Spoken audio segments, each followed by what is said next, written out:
Bismillahirrahmanirrahim.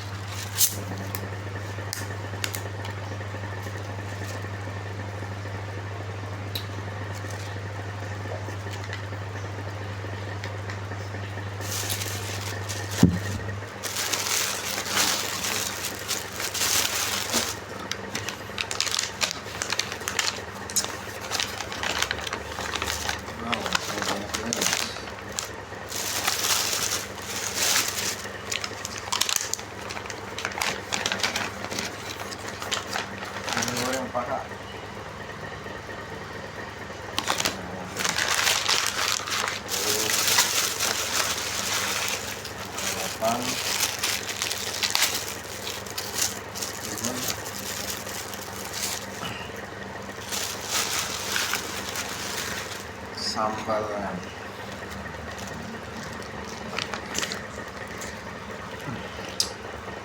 taruh di sini guys. Sambalnya pakai sini.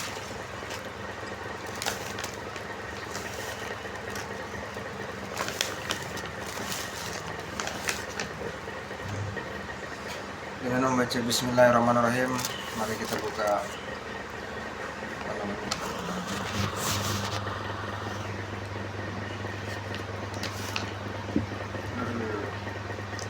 Bismillahirrahmanirrahim.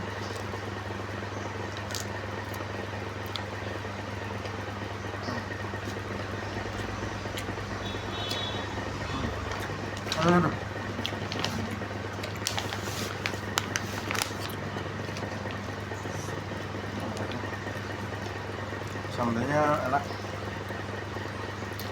manis, pedas juga. Alhamdulillah.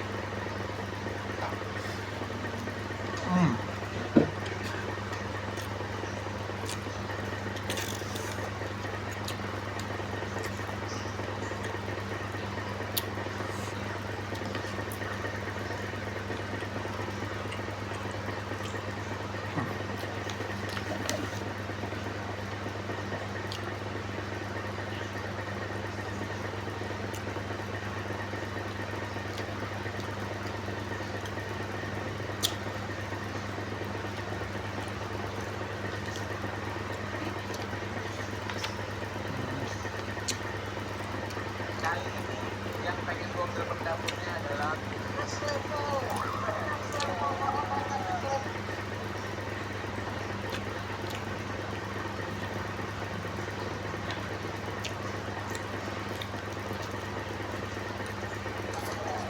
Qobla tasawuf.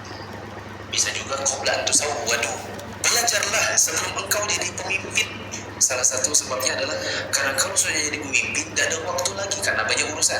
Sebagai presiden itu ada yang tidak bisa bahasa Inggris, akhirnya pakai penerjemah. Kenapa dia tidak belajar sendiri? Mana bisa lagi? Kalau sudah pemimpin terlalu banyak urusan. Saya mau tambahin. Dan belajarlah antum sebelum jadi ustadz atau diustadkan atau ngangkat diri jadi ustadz sendiri. Antum mau jadi ustadz, mau bikin kelas fikih, tapi antum belum belajar usul fikih. Terus nanti antum ditanya tentang dari mana itu asal hukum asalnya, apa kaidahnya. Terus antum bilang ada disebutkan di kitab anu, di kitab anu. Padahal sebenarnya istinbat antum harus tahu jalannya. Dapat hukum itu dapat dari mana? Ya, tapi karena sudah terlanjur ngajar fikih tapi belum belajar usul fikih, akhirnya antum tidak punya kemampuan istinbat kecuali sebenarnya hanya taklid saja, hanya ikut-ikutan. Maka belajarlah sebelum nanti antum terlalu jauh terbang. Saya ketemu dengan seorang ustadz masih muda, dia bilang gini, Assalamualaikum Ustaz. Waalaikumsalam. Kaifa haluk? Saya jawab, Alhamdulillah, insyaallah. Saya tanya balik, kaifa haluk? Alhamdulillah, Ustaz. Alhamdulillah. Aina taskun? Di mana kamu tinggal? Itu kalau antum belajar bahasa Inggris kan dasar betul gini. Hello, how do you do? How do you do? How are you? I'm fine, thank you. What's your name? Muflih. Where do you live? Di mana kamu tinggal? Itu kalimat belajar dari A dasar, atau dari SMP udah dapat, SD udah dapat. Ini sama tuh. Kaifa haluk? How are you? Alhamdulillah, wa khair. Aina taskun? Di mana kamu tinggal? Where do you live? Itu kan dasar. Ketika saya cuma kaifa haluk, ngajak bahasa Arab. Alhamdulillah. Aina taskun? Aina taskun? Di mana antum tinggal? Oh, Al-Nazar. Saya sudah gumam, ini gak bisa bahasa Arab ustadznya. Sampai suatu hari akhirnya saya undang ketemu. Antum katanya sudah misi-misi ya ustadz. Dan antum belum bisa bahasa Arab sepertinya. Ustadz tahu dari mana? Antum masih ingat waktu kita ketemu di Anum? Antum tanya kaifa haluk, saya juga kaifa haluk. Tak tanya kaifa haluk, antum bilang alhamdulillah. Pas ana tanya aina taskun, antum bingung. Padahal itu percakapan dasar biasa. Antum belum belajar bahasa Arab? Pernah Ustaz? Tapi belum lancar bisa baca kitab? Belum Ustaz. Saran saya, mumpung antum usia antum berapa? 27. Mumpung masih 27. Saya khawatir nanti antum sudah terbang seperti ustaz besar, umur 37, antum gak akan mau lagi nanti ke kelas bahasa Arab. Malu. Masa ustaz belajar bahasa Arab? Sudah terlanjur ustaz soalnya. Khutbah di mana-mana, ceramah di mana-mana baru belajar bahasa Arab. Pernah ada satu kelas khusus dai yang memang belum bisa bahasa Arab, diisi oleh dai-dai senior-senior tua-tua. Ini kan tahu nggak? Makanya ta'allamu atau tafaqahu qabla tasudu atau tusawwadu. Usahakan belajar sebelum jadi pemimpin.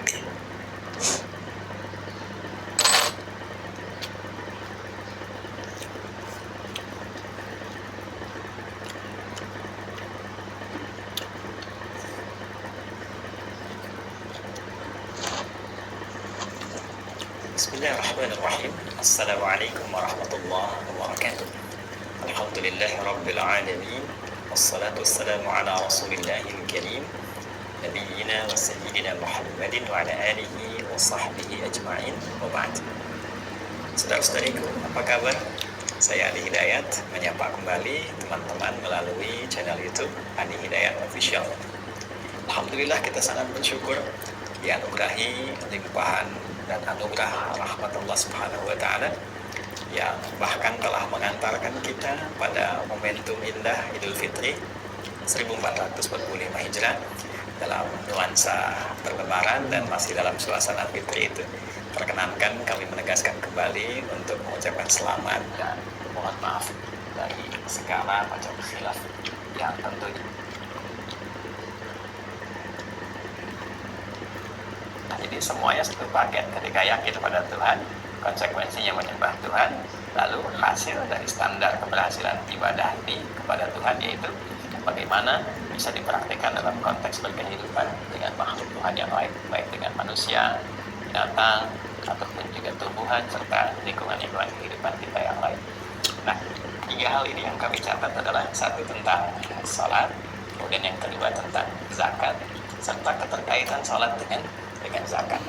Sebelum kita urai ini, kembali lagi kepada dasar tadi bahwa istimewanya dalam Islam, semua bagian baik terkait dengan aspek keyakinan, kemudian juga aspek ibadah, kemudian aspek muamalah, basicnya adalah pengetahuan. Dan menariknya, kita diminta untuk mempelajari ini sebelum dipraktikkan. Bahkan bertuhan pun pakai ilmu. Ketika seseorang menetapkan Allah sebagai Tuhannya, lantas mengatakan asyhadu an la ilaha illallah wa asyhadu anna muhammadan rasulullah. Itu menariknya Quran meminta kita untuk menghadirkan keyakinan paripurna sehingga ketika kita bersyahadat itu diawali dengan basic keilmuan yang kuat. Kenapa Tuhan harus Allah? Maka Allah sendiri mengatakan di Quran surah maka kita harus tentukan kita ini bahas Syiah yang mana. Secara umum ada 3 kelompok Syiah yang paling terkenal di dunia, ya. Ini 3 yang paling terkenal. Yang pertama namanya Syiah Zaidiyah. Syiah Zaidiyah itu ada di Yaman. Mungkin kalau teman-teman baca berita Timur Tengah, ada kelompok namanya Al-Houthiyun atau Al-Houthiyin, ya. Ini Syiah Zaidiyah. Kelompok Al-Houthiyin ini manhajnya atau agamanya Syiah Zaidiyah. Dan ini kelompok Syiah yang bisa dibilang paling dekat ajarannya dengan Ahlul Sunnah wal Jamaah, karena mereka tidak membenci sahabat Nabi Muhammad SAW dan mereka tidak membenci istri Nabi Muhammad SAW, As-Sayyidah Aisyah. Tetapi mereka minoritas, teman-teman, tidak sampai 1% dari jumlah Syiah yang ada di dunia. Ini kelompok yang pertama, dan bukan ini yang kita akan bahas hari ini. Ada kelompok yang kedua, namanya Syiah Ismailiyah, dan ini Uma sudah bahas di kajian sejarah yang lain. Ini kelompok Syiah yang paling jauh ajarannya dari ajaran Ahlul Sunnah